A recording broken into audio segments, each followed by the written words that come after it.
अध्याय 7 कार्डियोमायोपैथी। इस अध्याय में ज्यादातर कोएंजाइम Q10 के बारे में बताया गया है। एंजाइम Q10 क्यों लिया जाता है। कोएंजाइम Q10 में विटामिन जैसा पदार्थ है, शरीर की हर कोशिका में पाया जाता है। आपका शरीर जो होता है कोएंजाइम Q10 बनाता है और आपकी कोशिकाएं इसका उपयोग ऊर्जा उत्पन्न करने के लिए करती है, जो कि शरीर को कोशिका वृद्धि और रख रखाव के लिए आवश्यक होती है। यह एक एंटीऑक्सीडेंट के रूप में भी कार्य करता है, जो कि शरीर को हानिकारक अणुओं से होने वाला नुकसान से बचा। और कोएंजाइम Q10 स्वाभाविक रूप से जो होता है कई तरह के खाद्य पदार्थों में बहुत कम मात्रा में मिलता है, इसीलिए हमको कोएंजाइम Q10 टैबलेट जो है लेना चाहिए। आइए हम जानते हैं अध्याय 7 के बारे में, बारीकी से देखते हैं, बारीकी से जानते हैं आखिर इस अध्याय में क्या दिया गया है कोएंजाइम Q10 के बारे में। तो इसका पहला जो पॉइंट है, इलाज की नई आशा है। इसमें हम बारीकी से पढ़ेंगे और देखेंगे कि क्या दिया गया है। वेन मेरा जिगरी मित्र था। हम दोनों साउथ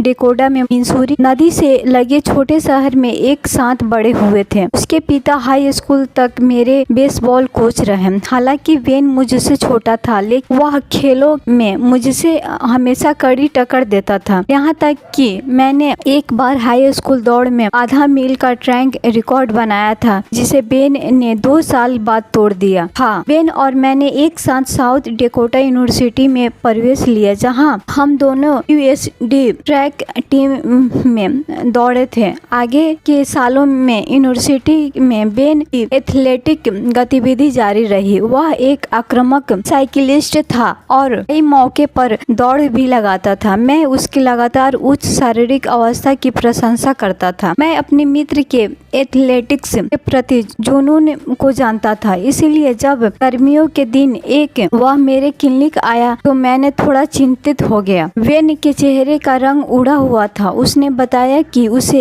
ऐसा लगता है जैसे उसका हृदय उछलकर सीने से बाहर आ जाएगा। मेरा पुराना प्रतिद्वंदी काफी थका लग रहा था। उसने बताया कि वह पिछले 3 महीनों से गंभीर लू की चपेट में है और उसे नहीं लगता है कि वह इससे छुटकारा पा सकेगा। ऐसा लगता था कि इस दौरान उसने जो भी कुछ किया था सब बेकार हो गया। वह एक रेस्तरां का मैनेजर था और उसे नहीं पता था कि वह इस प्रकार काम कर सकेगा, कि उसका शरीर इस लायक नहीं बचा था। बेन का परीक्षण करने के बाद मैंने पाया कि उसका हृदय वास्तव में बहुत तेज और अनियमित तरीके से धड़क रहा था। उसका हृदय वॉशिंग मशीन की तरह आवाज कर रहा था। यह साफ था कि वह बहुत मुश्किल में था। मैंने उसे बताया कि उसे तुरंत हॉस्पिटल में भर्ती होने की जरूरत है। बेन सीधे हॉस्पिटल पहुंच गया, जहां पर कार्डियोलॉजिस्ट ने उसका परीक्षण किया। एक्सरे से पता चला कि बेन के हृदय का आकार बढ़ गया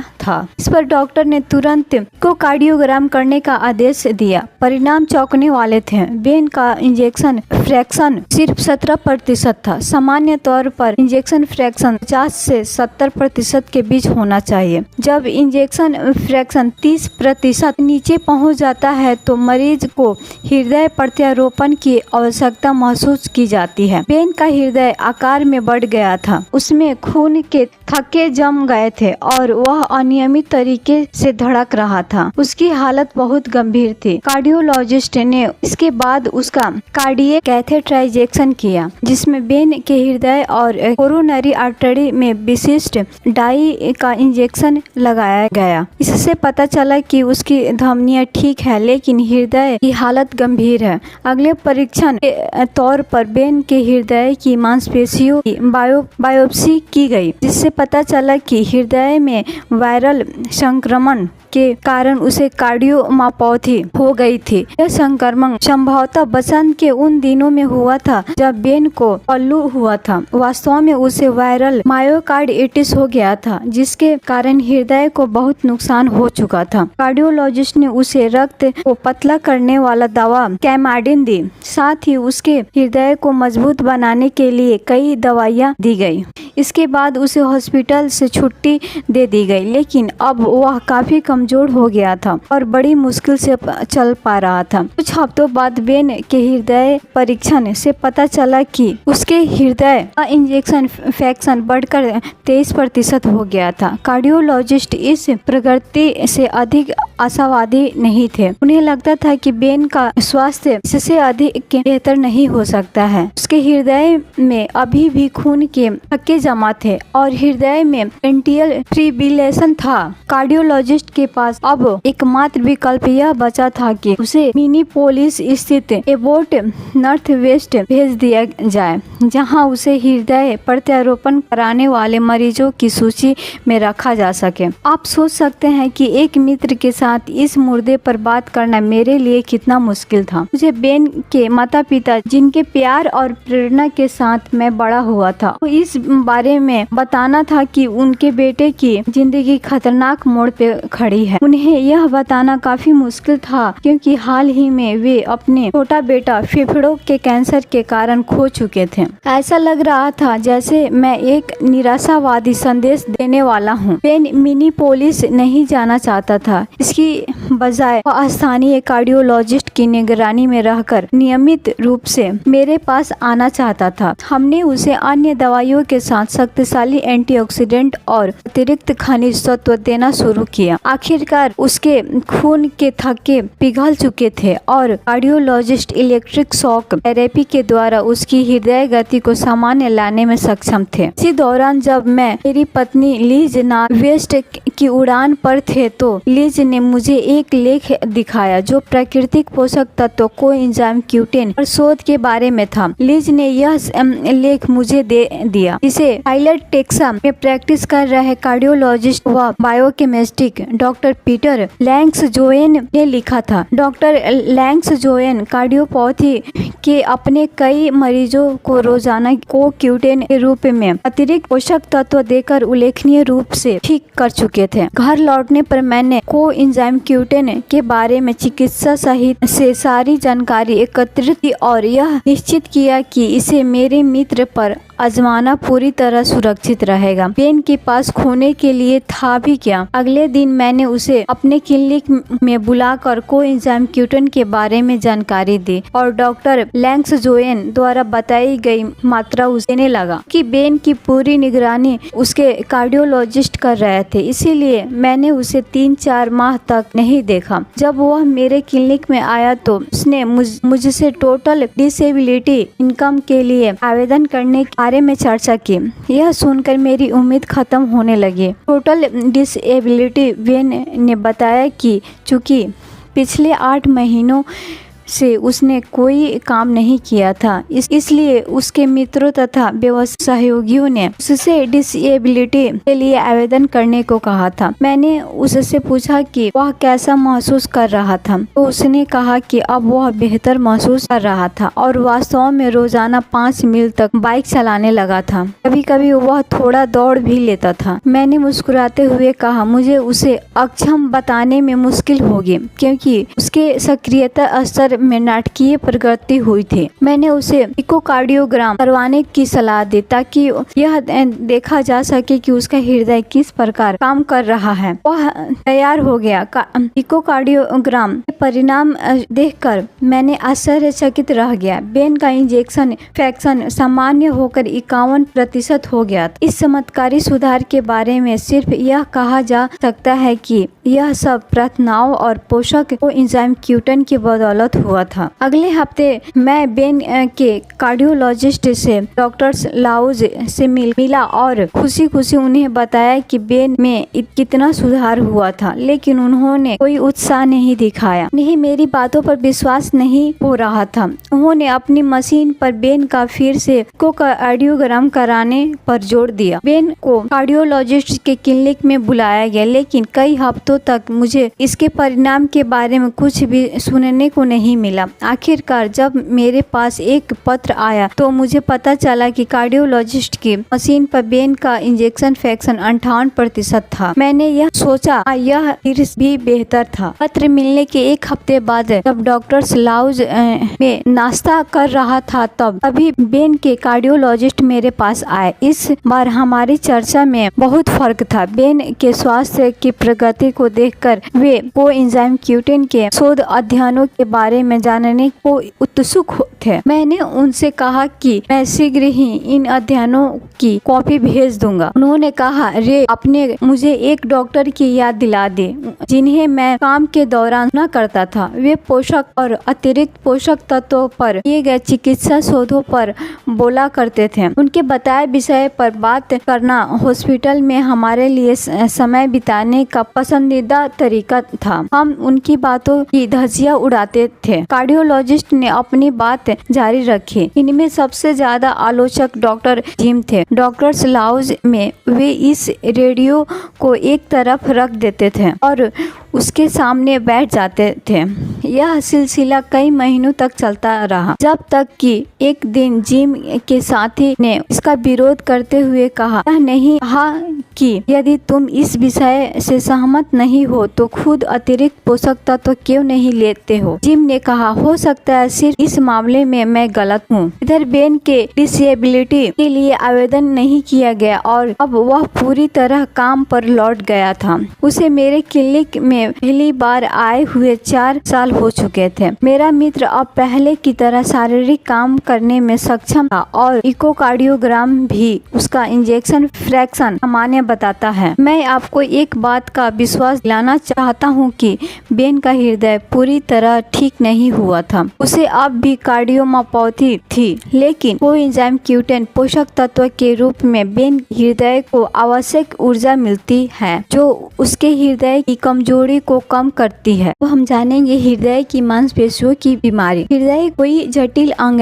नहीं है, यह प्राथमिक रूप से एक मांसपेशी है जिसका मुख्य काम पूरे शरीर में रक्त पहुंचाना है। पिछले कुछ अध्यायों में हमने कोरोनरी आर्टरीज के बारे में चर्चा की जो हृदय को रक्त की आपूर्ति करती है। यह अध्याय हृदय की मांसपेशी पर केंद्रित होगा। ये स्वीट हार्ट फेल्योर तथा कार्डियोमायोपैथिक हृदय मांसपेशी की बीमारी है। एक विद्युत हृदय की इस मांसपेशी को सामान्य और प्रभावकारी तरीके से धड़कता है। हार्ट ब्लॉक्स फूलते हैं और बंद होते हैं जो हृदय के चारों कक्षों में रक्त को प्रवाहित होने देते हैं। इस प्राथमिक मांसपेशी की मुख्य जिम्मेदारी शरीर में प्रत्येक अंग में रक्त भेजने की होती है। चूँकि हृदय को लगातार धड़कना पड़ता है, इसीलिए इसके लिए अत्यधिक ऊर्जा की जरूरत होती है। ये स्वीट हार्ट फेल्योर और कार्डियोमायोपैथी के कई कारण होते हैं। इसमें उच्च रक्तचाप, बार-बार या गंभीर दिल के दौरे, वायरल इन्फेक्शन और इन्फ्लेटिव हृदय की बीमारी जैसे लूप्स या सक्सेरेडोमा आदि शामिल है। इनमें से हर स्थिति हृदय की मांसपेशी को कमजोर बनाती है। इस कारण हृदय शरीर से मिलने वाले रक्त को ठीक प्रकार से पंप नहीं कर पाता है। इस स्थिति में हृदय तेजी से धड़क कर अपनी कमजोरी की अवस्था को संतुलित करने का प्रयास करता है, परंतु अप्रत्याशित रूप से रक्त फेफड़ों में आ जाता है। इस स्थिति में कंजेस्टिव हार्ट फेल्योर कहते हैं। इस अवस्था में मरीज स्वयं के द्रव को ही बाहर निकालने लगते हैं। कभी कभी यह स्थिति मुख्य रूप से हृदय में दाएं हिस्से में पैदा होती है। इसके कारण लीवर में अधिक द्रव भर जाता है और मरीज के पैरों में सूजन आ जाती है। जब किसी हृदय गंभीर रूप से कमजोर होकर फैल जाता है, जैसे कि बेन के मामले में हुआ, तो डॉक्टर इसे कार्डियोमायोपैथी कहते हैं। कार्डियोमायोपैथी जो स्विफ्ट हार्ट फेल्योर की गंभीर स्थिति है। असामान्य रूप से हृदय का आकार बड़ा होना इसका मुख्य लक्षण होता है। अब जानेंगे कोएंजाइम Q10 क्या है। कोएंजाइम Q10 या क्विनोन वसा में घुलनशील विटामिन या विटामिन की तरह एक तत्व है जो एक शक्तिशाली एंटीऑक्सीडेंट भी होता है। कई प्रकार के खाद्य पदार्थ जैसे मांस, सोया ऑयल, समुद्री मछली तथा मूंगफली को Q10 की पर्याप्त मात्रा होती है। हमारे शरीर में भी एमिनो एसिड टायरोसिन से Q10 बनाने की क्षमता होती है, लेकिन यह एक जटिल प्रक्रिया होती है जिसके लिए कम से कम 8 प्रकार के विटामिन और अनेक प्रकार के खनिजों की आवश्यकता होती है। इनमें से किसी एक तत्व की भी कमी होने पर शरीर को Q10 के निर्माण में बाधा पहुंच सकती है। सहायक के रूप में कोएंजाइम के समूह शरीर में बड़ी एंजाइम अभिक्रियाओं के लिए जरूरी होते हैं। Q10 शरीर के अंदर कोशिका की माइक्रोकोनियम में कम से कम 3 महत्वपूर्ण एंजाइमों के लिए सहकारक के रूप में काम करता है। ध्यान रखें कि माइटोकॉन्ड्रिया आवश्यक रूप से बैटरी या सेल की भट्टी की तरह होता है, जहाँ से कोशिका के रूप में ऊर्जा उत्पन्न होती है। उच्च ऊर्जा वाले फॉस्फेट तथा एमिनो एसिड एडिनोसिन ट्राइफॉस्फेट, जिन पर सभी कोशिकाएं कार्य निर्भर करते हैं, के उत्पादन के लिए माइटोकॉन्ड्रिया के एंजाइमों की आवश्यकता होती है। आपको याद होगा कि माइटोकॉन्ड्रिया में ही ऑक्सीकरण की प्रतिक्रिया होती है। यहाँ पर न सिर्फ ऊर्जा पैदा होती है बल्कि स्वतंत्र तत्व जैसे अनेक खतरनाक सह उत्पाद भी बनते हैं। एंटीऑक्सीडेंट के रूप में CoQ10 एक महत्वपूर्ण तत्व है जो इन स्वतंत्र तत्वों को उदासीन करने में मदद करता है। बहरहाल इस स्थिति में इसका महत्वपूर्ण काम ऊर्जा उत्पन्न करने में मदद करना होता है। मनुष्य के माइटोकॉन्ड्रिया को ईंधन प्रदान करने वाले CoQ10 को सबसे पहले 1957 फ्रेडरिक ने गाय के हृदय में माइटोकॉन्ड्रिया से अलग किया था। सन 1958 में मार्क इंक के डॉक्टर कॉल फोल्कस और उनके साथियों ने इसकी सही रासायनिक संरचना का पता लगाकर इसे प्रयोगशाला में बनाने की शुरुआत की थी। इसके बाद 1970 के मध्य में जापानियों ने इसके लिए सही तकनीक का विकास किया और अब बड़ी मात्रा में शुद्ध CoQ10 का उत्पादन किया जा रहा है। CoQ10 की कमी और हार्ट फेलियर। कई जांचकर्ताओं ने न सिर्फ रक्त में CoQ10 की सामान्य मात्रा के बारे में बताया बल्कि उन्हें हार्ट फेलियर की गंभीरता और CoQ10 की कमी के बीच सीधे संबंध को भी पहचाना। कैंसर, हृदय तथा डायबिटीज में CoQ10 की मात्रा में उल्लेखनीय कमी पाई गई, जबकि कंजेस्टिव हार्ट फेलियर और कार्डियोमायोपैथी मरीज के रक्त स्तर को CoQ10 की कमी को साफ तौर पर देखा गया। शरीर में CoQ10 की कमी के कई कारण हो सकते हैं। कम पोषक तत्व वाला भोजन, शरीर की CoQ10 को संश्लेषित करने की क्षमता में कमी या शरीर द्वारा CoQ10 का अत्यधिक मात्रा में इस्तेमाल। 1980 की शुरुआत में जांचकर्ताओं ने मरीजों को CoQ10 पोषक तत्व देना शुरू कर दिए थे। पिछले 20 सालों से भी अधिक समय में इसके प्रति दिलचस्पी बढ़ी और कार्डियोमायोपैथिक व हार्ट फेलियर के मरीज पर CoQ10 के प्रभाव को साबित करने के लिए अनेक परीक्षण किए गए। दुनिया भर में करीब 9 चिकित्सीय परीक्षण किए गए। CoQ10 के बायोमेडिकल और चिकित्सीय पहलुओं को लेकर 18 अंतर्राष्ट्रीय सम्मेलन हुए, जिनमें 18 विभिन्न देशों के डॉक्टरों और वैज्ञानिकों ने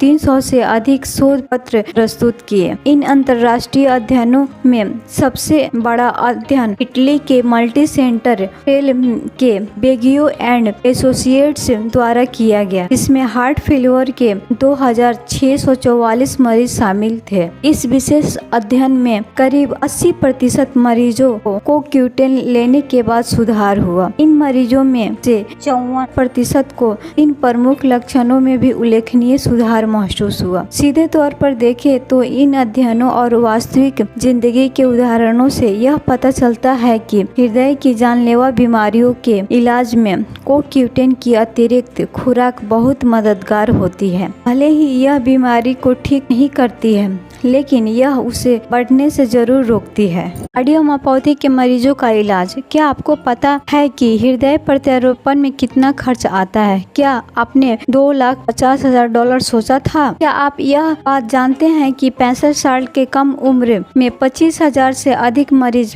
हृदय प्रत्यारोपण कराने वाले की सूची का प्रतिछड़ता है? 65 साल से अधिक उम्र के भी हजारों मरीज को कार्डियोमायोपैथी है, लेकिन अधिक उम्र के कारण वे हृदय प्रत्यारोपण के योग्य नहीं हैं। हालांकि हो सकता है इनका सर्वोत्तम इलाज हो रहा हो, लेकिन इनमें से अधिकांश पूरी तरह अक्षम हैं। 10 में से सिर्फ एक मरीज ही हृदय प्रत्यारोपण के योग्य होता है। बाकी के 9 मरीजों को आमतौर पर बीमारी के कारण ही मरना पड़ता है। इन आंकड़ों में वे हजारों मरीज शामिल हैं जो कंजेस्टिव हार्ट फेलियर से पीड़ित हैं। डॉक्टर फोल्कस तथा द्वारा लोंग्सजोयन ने 1992 में चिकित्सा साहित्य में एक अध्ययन प्रस्तुत किया। मैं मानता हूँ कि इनसे इस बारे में तमाम विवादों का अंत कर दिया। उन्होंने प्रत्यारोपण का इंतजार कर रहे 11 मरीजों को कोक्यूटेन देना शुरू किया। इनमें से 3 मरीज बुरी स्थितियों में सबसे अच्छी स्थिति में पहुंच गए। 4 मरीज श्रेणी 3 से 4 से श्रेणी 2 में पहुंच गए और बाकी 2 मरीज की स्थिति में सुधार श्रेणी 3 से श्रेणी 1 में हुआ। आगे हम बॉक्स में देखेंगे। कार्य क्षमता के लिए न्यूयॉर्क हार्ट एसोसिएशन का वर्गीकरण।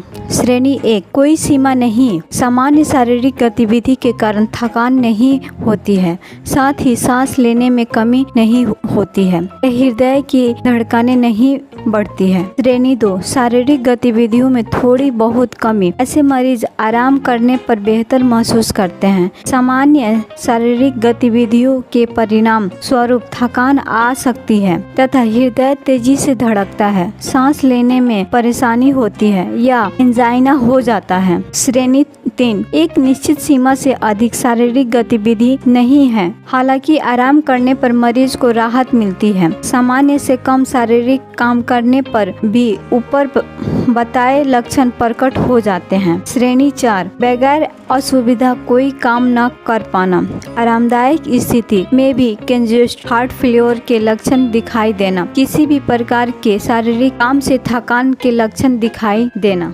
चिकित्सा साहित्य में पहले से मौजूद शोधों के खिलाफ फोल्कस और लोंग्सजोयन ने हृदय प्रत्यारोपण के इंतजार में बैठे मरीजों पर कोक्यूटेन को आजमाया और इसके इस्तेमाल को पूर्णतः सुरक्षित करार दिया। यह प्राकृतिक विटामिन और एंटीऑक्सीडेंट के अनेक चिकित्सीय प्रयासों का प्रभावी व सुरक्षित उदाहरण है। यह एक पोषक दवा है जो अपनी उच्च अवस्था में है। जब किसी कारण से हृदय की मांसपेशी कमजोर हो जाती है, तब हृदय की कोशिकाओं को ऊर्जा के निर्माण के लिए अधिक मात्रा में पोषक तत्व की आवश्यकता होती है। क्योंकि पोषक तत्व का अधिक इस्तेमाल होता है, इसीलिए हृदय की मांसपेशी को कोक्यूटेन की कमी हो जाती है, जो ऊर्जा उत्पादन का प्रमुख तत्व होता है। जब मरीज इन तत्वों को अतिरिक्त पोषक तत्वों के रूप में लेते हैं, तो हृदय की कमजोर मांसपेशी ताकतवर होकर कोक्यूटेन को संग्रहित करने लगती है और अधिक ऊर्जा उत्पन्न कर कमजोरी की अवस्था को संतुलित कर लेती है।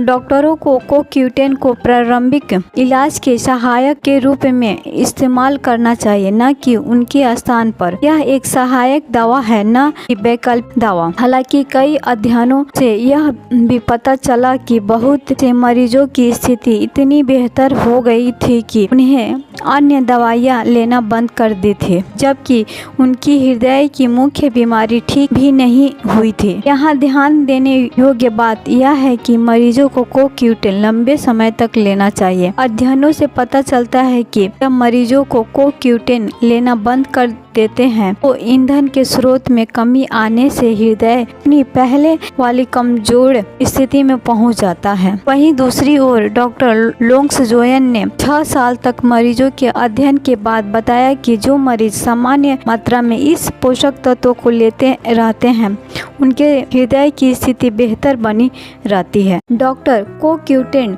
लेने की सलाह क्यों नहीं देते? यहाँ हम जानलेवा बीमारी की बात कर रहे हैं, जिनमें प्रारंभिक उपचार से उम्मीद की किरण कम ही नजर आती है। कोक्यूटेन पोषक तत्व की अतिरिक्त खुराक लेने का प्रतिदिन का खर्च लगभग $1 आता है। हॉस्पिटल के घंटे हुए खर्च को न गिने तो भी हृदय प्रत्यारोपण के $2,50,000 के खर्च से यह राशि बहुत कम है, जिसके लिए अधिकांश मरीज अभी भी कतार में हैं। इसके अलावा कोक्यूटेन के सेवन से सेहत पर कभी भी कोई दुष्प्रभाव या परेशानी नहीं दिखाई देती है। हालांकि अधिकतर अध्ययनों में 4 महीनों के भीतर ही बेहतर परिणाम दिखाई देने लगे। तो इसके बावजूद डॉक्टर कार्डियोमायोपैथी के अपने मरीजों को कोक्यूटेन लेने की सलाह क्यों नहीं देते हैं? आपके डॉक्टर ऐसा क्या नहीं जानते हैं जो आपको मार सकता है? मैंने वेन के डॉक्टर के अलावा कभी किसी अन्य कार्डियोलॉजिस्ट या किसी चिकित्सा बैठक को कोक्यूटेन के उपयोग के बारे में चर्चा नहीं सुनी। न ही मैंने किसी कार्डियोलॉजिस्ट के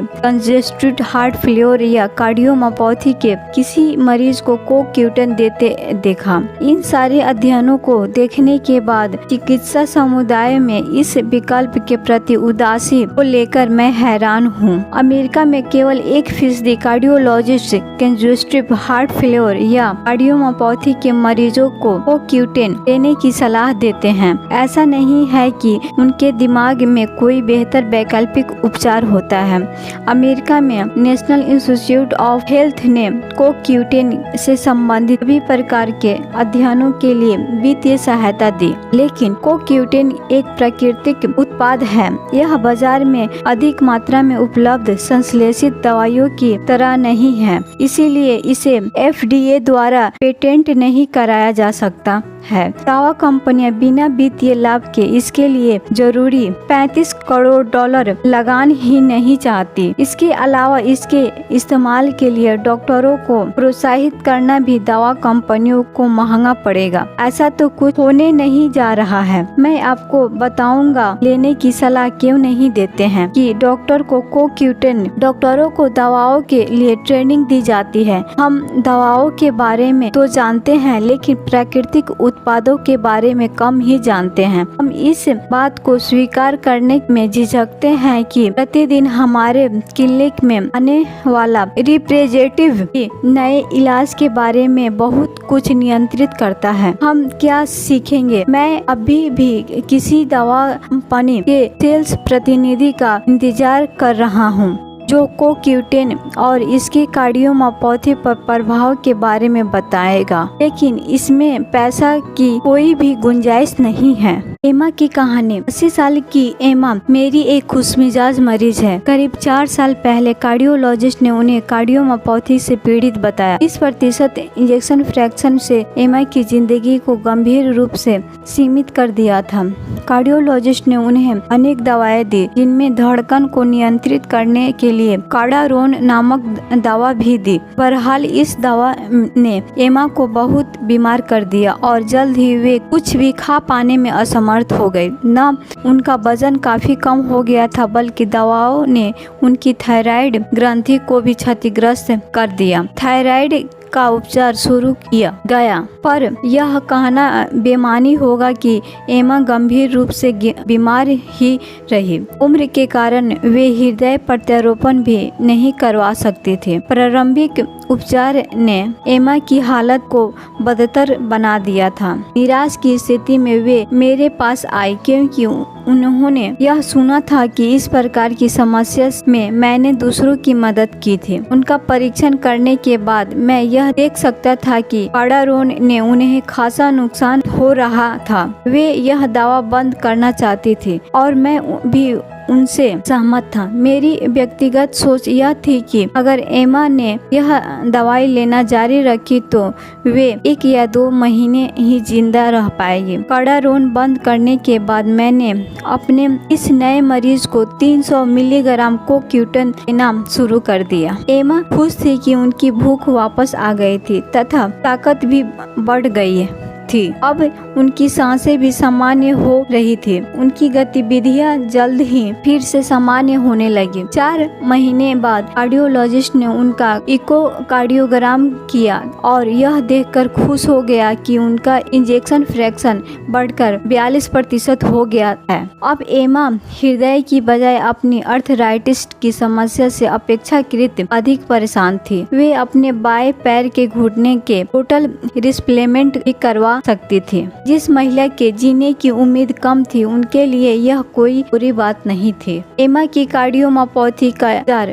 हुए अब 4 साल बीत चुके हैं और अब वे खुशहाल व प्रसन्न जिंदगी जी रही है। डॉक्टरों को अपने मरीजों का वकील होना चाहिए। हमें यह जानने और समझने की जरूरत है कि प्राकृतिक उत्पाद किस प्रकार हमारे मरीजों की मदद कर सकते हैं। सेहत के बारे में एक आधारभूत सिद्धांत है जिस जिस पर मैं ज्यादा जोर नहीं देना चाहूँगा। हम इस बात पर जोर देते हैं कि सिर्फ प्राकृतिक रूप से ही बीमारियों को ठीक कर शरीर की कार्य क्षमता को सामान्य स्तर पर लाया जा सकता है, ताकि शरीर सामान्य स्तर तक काम कर सके, और इसी से सभी प्रकार के इलाज संभव है। इस प्रकार के अतिरिक्त तत्वों को केवल सहायक दवा के रूप में ही लेने की सलाह देना बेहतर होता है। कार्डियोमायोपैथी के मरीजों को सामान्य दवा के साथ पर्याप्त व संतुलित एंटीऑक्सीडेंट व मिनरल टैबलेट के साथ CoQ10 की अपेक्षाकृत अधिक मात्रा लेना चाहिए। हम अनियमित कार्य कर रहे हृदय को प्राकृतिक रूप से